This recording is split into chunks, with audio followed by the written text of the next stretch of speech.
It's match preview. Manchester United versus West Ham. Quite an interesting one now, considering the fact that Manchester United are now to face Spurs in the Europa League final. I'm sure we'll all be rooting for them in that one. So it's almost a case of let's not injure them too much in this one, because I want them to be as fresh as they can be for that one. Before we get into it, though, if you're new to the channel, do subscribe. It takes 2 seconds to do so. We really appreciate it. And also hit that like button. Right, Tom, let's talk about Manchester United. Obviously, the big news of them at the moment is this Europa League final. Really bizarre season, this, isn't it? I mean, Manchester United and Spurs, both very underwhelming domestically, but somehow they are now competing for Champions League football for next season. What are your thoughts on them, obviously, that for this game and also in general this season? Yeah, it does. First of all, it shows the strength of the Premier League, doesn't it? That you've got a team in 15th and 16th, I think. In the Europa League final, it is very crazy. It's a very strange season. But they've obviously, like we spoke about last week, they've been very disappointing, Man United, this season. It's proven that it's not a manager thing. It's a bit like West Ham, really. They've got deep-rooted issues within the football club that go far beyond just the manager and even the playing staff. But it's obviously been a very disappointing season. Certainly the worst I can remember in my lifetime of Man United in the Premier League anyway. So, yeah, it's been a strange one for them. And Amarin's obviously come in and it just doesn't seem to have really helped. I think he's backed himself into a little bit of a corner with this formation and the way he's spoken in interviews about sticking to this formation. So, I think that's probably not helped his cause. But just generally, I think, like West Ham, again, there's quite a few similarities there, that just bad recruitment season after season has led to them being in the position they're in now, where they've just got a really strange setup of a squad which lacks balance, in my opinion, but still a lot of talent, and that shows in the fact that they're able to get to the Europa League final. So, weird game this Sunday against them. I don't really know what to expect. We'll come to the predictions at the end, but I genuinely think you could go either way with it. It's a strange one, and but like you say, we'll definitely be rooting for them in the Europa League final. Oh God, we're only at the bloody end of it if they don't win it. Jesus Christ! And also, there's a bit of pressure on Manchester United. Well, obviously there is pressure, but it's also surely they don't want to be the team that Tottenham beat to win their trophy after how long? Do you know what I mean? It's like they will not want that. So, my general feeling is, just before we go further on to Manchester United, is that I think Man United have got that DNA of winning. I know that they haven't won a lot in recent seasons. I know it's not the Manchester United of old, but they still are Manchester United. They are sort of known as sort of serial winners in terms of their history. So I'm really hoping that once they get to a final, that might just be enough to see them through. Whereas Tottenham obviously don't have that. They're known as the opposite, the teams that tend to fold. So I'm really hoping that. This is me just trying to convince myself, basically, Tom, to make myself feel better. And also you touched on the player contracts at Manchester United, and I totally agree with you. I feel like they're a club that they've got a terrible history of overspending. And I always think that's down to the fact that because they've underperformed now for such a long time, and we're talking a long time, and it's not as if this is a recent fall. They've been falling for many years, 10 years or whatever it's been now. And I always feel like to attract those players that they want to attract, to try and get them through the door, they've always having to put out these ridiculous contracts with these ridiculous wages, contract lengths and stuff like that. It just seems to tie them down as a club, and they don't seem to ever learn their lesson. I mean, the wages they're playing players. We know it from experience of trying to deal with them, trying to get Jesse Lingard, trying to get Harry Maguire, McTominay. Really difficult because they're on just such mega wages, all these players. Astronomically more than West Ham. And they shouldn't be. At the end of the day, I get that they're a big football club. You don't have to pay, over triple the odds of players to get them through the door. And I think this is what seems to be biting them. Would you think it's fair to say that there's a bit of similarities at the moment between Graham Potter and Ruben Amorim? Obviously, two managers coming in mid-season, being criticised quite a fair bit for lack of impact that they've had, but both of them could say, well, look, this isn't my team. I'm trying, but I'm sort of dealing with a bit of a mess here. Would you suggest that is a fair assessment? Yeah, definitely. Like I say, there's a lot of similarities within the clubs in terms of what's going wrong at the moment, but as well in the dugout with the two managers. Like I say, both come in mid-season, trying to implement a different style from what has been previously, and struggling because they just don't have the setup, don't have the players available to do it. I think the only difference is that Amorim seems to have stuck to that formation, whereas Potter's sort of gone back and forth with the 4 at the back, with the 3 at the back, and I think that hasn't helped us either. Nor has, like I say, Amorim's sort of rigid 3-4-3 or 3-4-2-1, whatever way you want to look at it, and that's it. That's the system they're playing. So even coming to Sunday's game, you know what system they're playing. So you can hopefully, in Graham Potter's case, come up with a system to combat it. But yeah, there is some similarities there. I do feel for both of them in the sense that they are getting obviously criticism when they, particularly Amorim, he obviously plays a style of football and did do in Lisbon. And he just hasn't got the players for it. And it's just like, what do? Do you come in and say, I'm just going to get through this period until I get a couple of transfer windows under my belt and just play with, or do you stick to your principles and say, no, this is what got me here as a manager? Like, I think Lisbon's his first major job, or one of. So stick to your principles, and the players will have to learn. And then when we can, we'll bring in better players to fit the system better. So it is one of those. It's a bit of a rock and a hard place. Potter's done the opposite. He's come in and seen that he doesn't have the players to play this sort of free-flowing style that he maybe played at Brighton at times. So he's been a little bit more pragmatic. He's set us up to hit teams on the counter-attack. He's gone from a back 3 to a back 4, particularly at home when we feel like we should win a game. We've gone to a back 4. And that hasn't worked either. So both managers are really clutching to try and get some sort of positivity. Obviously, Man United have done that in the fact that they're in the Europa League final. But yeah, there is some similarity there. And I think what I would say with both of them, and Potter's is a big one for us, obviously, but for both of them, I would say that both the issues can't be the manager. We know Man United's issues is not just Amorim, because there's so many examples of that before, and the same can be said to a lesser extent at West Ham. So you do have to, if you're going to employ them, you have to at least give them one window. So I think both of them will be, hopefully, for our sake, Potter achieving a lot more next season with his own team. Yeah, absolutely. I think you do need to give these managers time. I think it's harsh to, and I think coming in mid-season is always very difficult. Especially because naturally, if you come in mid-season, it usually means you come in to sort out an issue, i.e., the team's underperforming. So you're inheriting not just an underperforming squad, but possibly one with an attitude situation or a morale situation where everyone's feeling very low and down in themselves. It's very difficult. And I can certainly sense that at West Ham. And we're sensing it definitely with Potter, aren't we, in terms of the amount of change that he wants to bring to his club. And we've only just announced the club today about the players that have been released. And this is just the beginning of it. He's talking about 4 big senior players there. Danny Ings, maybe not so much, but Aaron Creswell, huge player for the football club, Lucas Fabianski and Vladimir Soufal. It's the beginning of it, really. There's a lot of players going out. So I do have a bit of sympathy for Amorim, I'm going to be honest. But the pressure's going to be on both managers. Once you've had that window, they expect then to see a big improvement. So, yeah, pressure is definitely on. Before we go into West Ham as well, one thing I want to touch on as well was the fact that when you look at Manchester United, it seems like they are another club, much like West Ham, I think fits into this. Tottenham, certainly. There's a few clubs that just feel like they're being left behind in terms of the Premier League these days. It feels like the Premier League's changed in recent seasons. In terms of the type of football that's being played that works so effectively, the type of player, it's fast, it's powerful. You've got to have a lot of legs in the league now.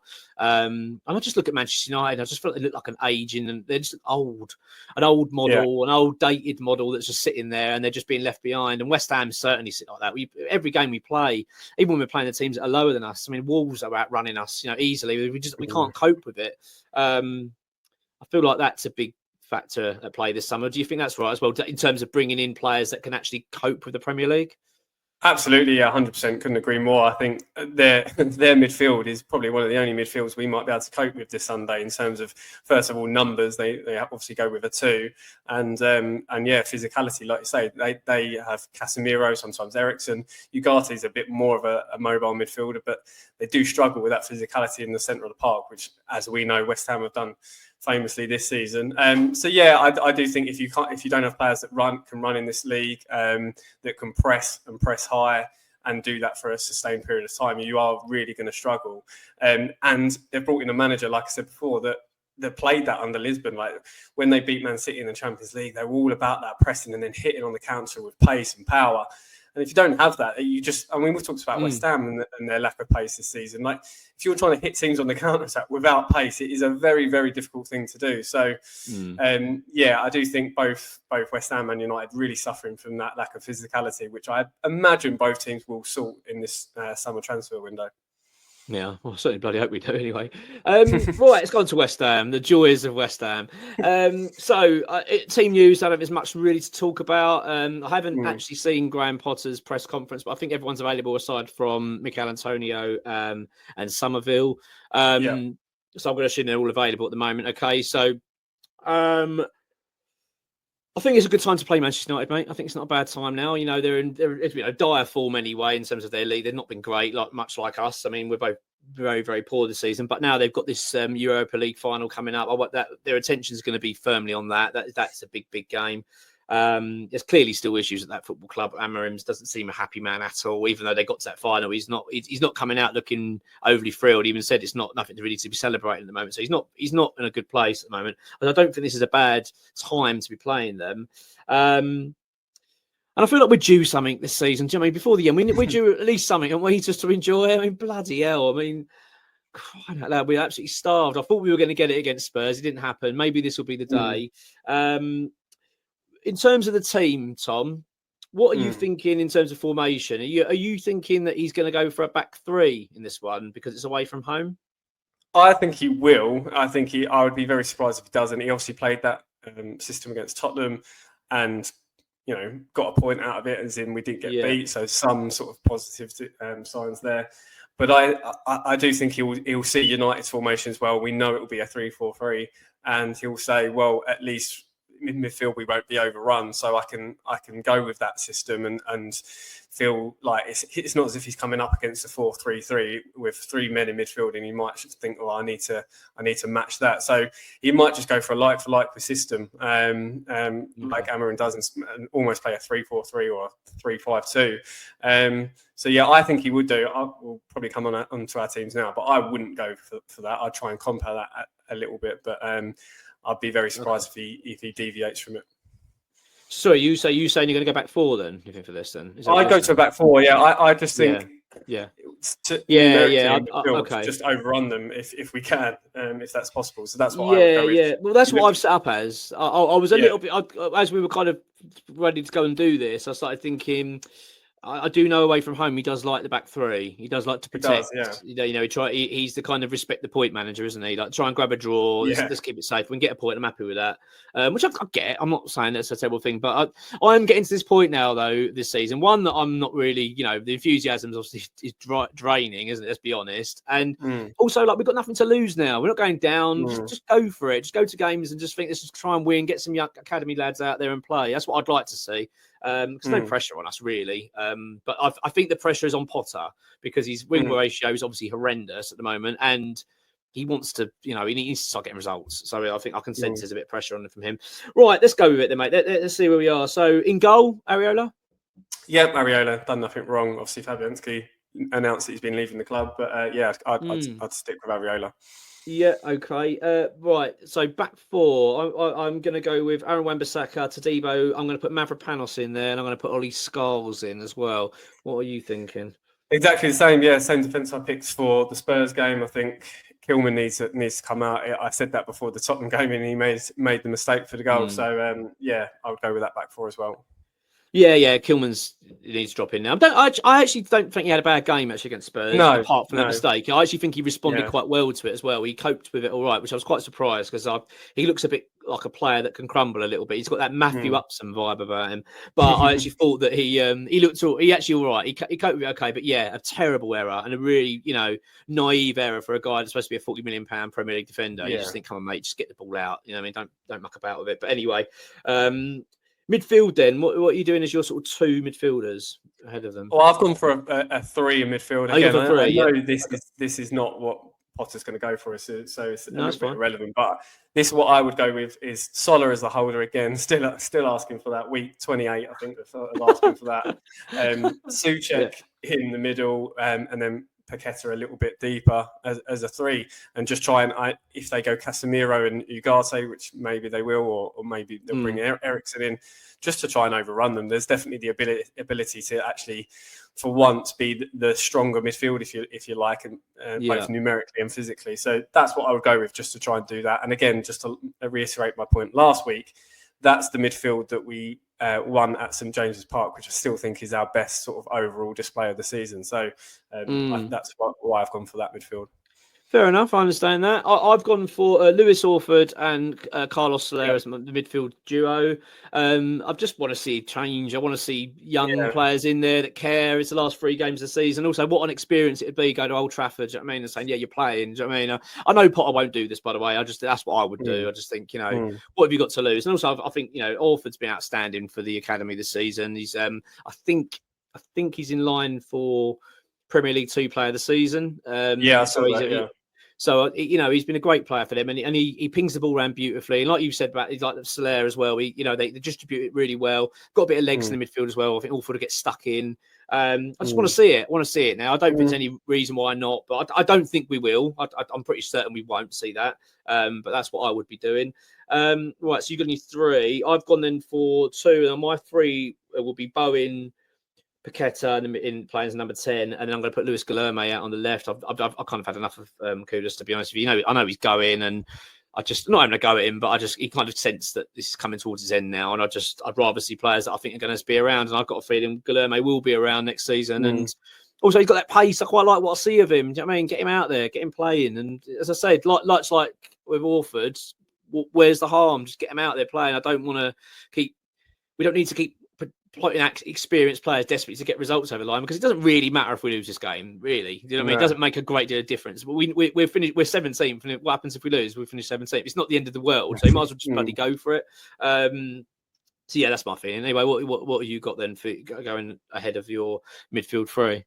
Yeah, very much the same, mate. Bowen, Fulkrug, and Guilherme. Just the same reasons for Guilherme. I just might as well. I want some energy. I want, like I say, players that could probably stick around. And yeah, just why not give him a try? Give him a start at Old Trafford. Good experience for him. Fulkrug, I think, has been pretty solid since he's come back from injury, and obviously Bowen starts. So yeah, I think that front 3 could cause problems. I'm not sure, but either way, just let's have a front 3 that want to be here and want to put pressure on that Man United back 3, because there's definitely a possibility of doing that. Absolutely, and yeah. By the way, I've got Fulkrug up front as well. Yeah, I think that's why not? I mean, it's one of them games. You just, I don't know about you, but after that Spurs game, that for me felt like the sort of the end of the season for me a little bit, because we didn't get that win, we didn't get that performance we were hoping for. I'm just a bit like, do you know what? I'm just kind of done with this now. I'd rather just West Ham go out and have some fun, just go out and enjoy it, just play some football. I don't really want to put too much stress on it, and I really hope that's the message Potter's conveying to the players now. Like, we let's just go out and play and entertain, because we haven't had that, and I feel like this is a good opportunity to do that. It's a massive stadium. It's rich of history. They're a crappy version of Man United now. They've been for many years, but this is the worst. As you said, this is a game that actually we could go and get a result. So I'd really hope that we go there with a view of let's go and outscore our opponent, rather than let's try and cling on. You never know, we might get a 1-1, we might get a 0-0. So I don't want that approach. I'd rather just go gung-ho, give it a go. And if you lose 3-0, you lose 3-0, and just say it didn't work. And I think the fans as well, if Potter gave the academy lads more of a go and went with that attitude, I think the fans would be very forgiving. They'd say, yeah, fair enough, we lost, but credit to you to getting the lads out there playing. I think that's what he's missing the trick. He needs to do that. So yeah, that's where I'm thinking anyway.